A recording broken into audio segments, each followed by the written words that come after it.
everybody's still a person of interest.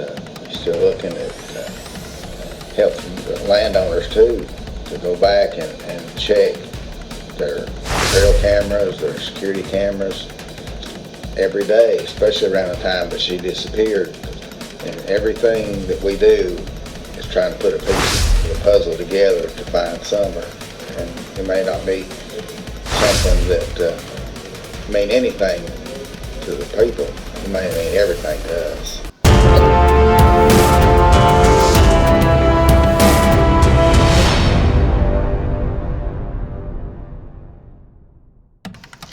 Welcome to Reporter Room, where we seek truth and justice. My name is Jessica Davies. I'm an investigative journalist.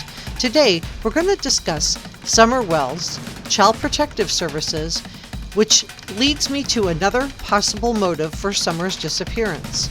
We're also going to discuss Candus's latest comments on Dawn Wells and Summer Wells made on another channel. Everything I'm about to share with you is my opinion, and opinions are not facts, so please don't send any negativity to anyone, anytime, anywhere. Let's be kind and decent to each other. Before we go any further, please subscribe and give this video a thumbs up so I know you were here, because the best way you can help Reporter Room grow is to watch this video all the way through and give it a thumbs up, and then watch some of my other videos. Let's discuss a possible motive for Summer's disappearance. We're also going to discuss Candus's recent comments shortly, so please stay with me.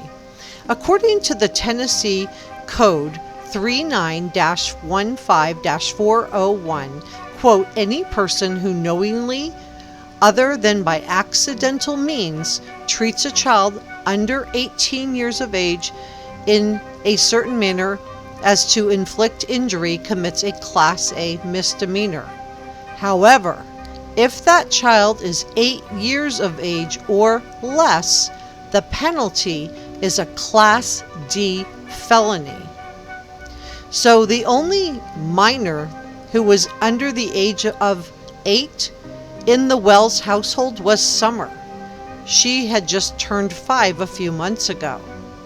So a Class D felony is punishable of 2 to 12 years in prison and a maximum fine of $5,000. Notice that the minimum is 2 years in prison, the maximum is 12 years in prison, and then the fine is $5,000. So the Wells boys were all ages 9 to 12 at the time of Summer's disappearance, and the only child who was younger than 8 was Summer. So was her age another possible reason that she was the only Wells child to disappear on June the 15th?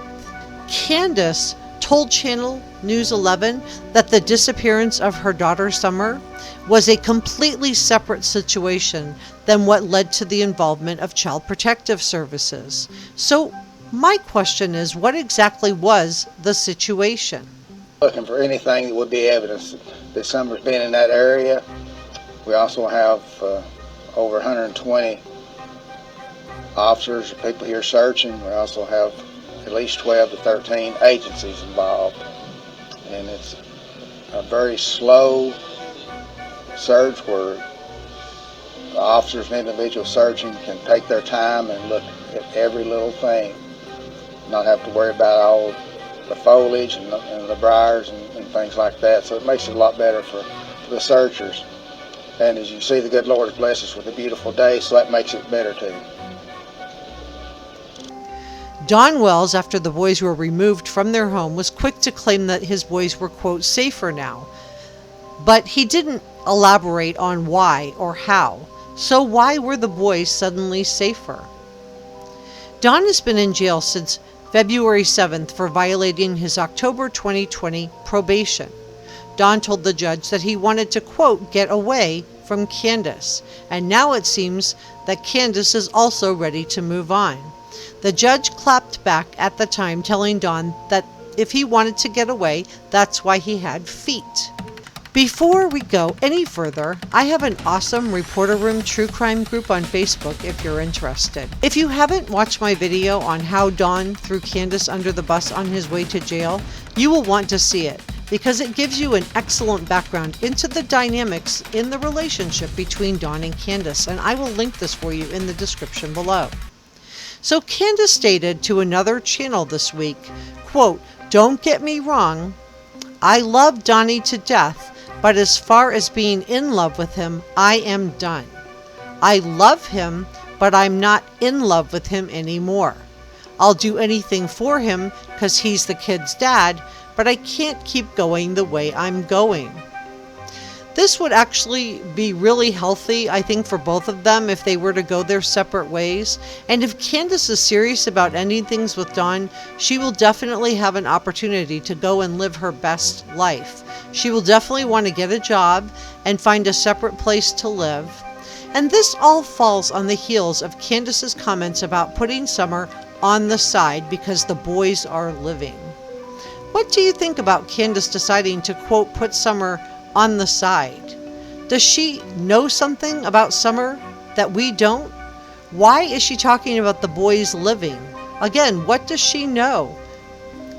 For a moment, let's go back to the very beginning of this case, and I'm going to ask you to recall when investigators were asking property owners in the Beach Creek area to check their barns, crawl spaces, and any other places that a child might hide. We still, want people to check their areas themselves. We've got permission from the landowners this time to be on their property. They know we're there. We know it's deer season, so we're still trying to be very careful with that. But, if people's got trail cameras or anything, we still want them to keep looking at these things. And any tips that's reliable, that's not come from social media, call my office or 1-800-TBI-FIND.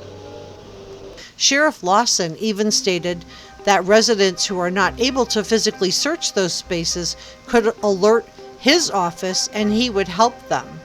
And he said, "We desperately need help from the community now searching their own property." So Dawn and Candus claimed in their June 28th interview, just less than 2 weeks short of when Summer disappeared, that Summer would never wander off.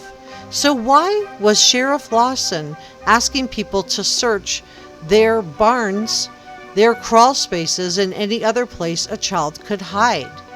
Was there some kind of a game of hide and seek, or was it something more nefarious? If Summer was hiding, who or what was Summer hiding from? Summer has been missing since June of 2021, and Reporter Room has worked hard together with you to keep Summer's name out there. To everyone who has worked so hard to keep Summer Wells' name out in the public eye, I thank you so much. For now, a prize reward of over $70,000 has been allocated for anyone who has credible, definitive information to Summer's whereabouts or has a tip that leads to her being found.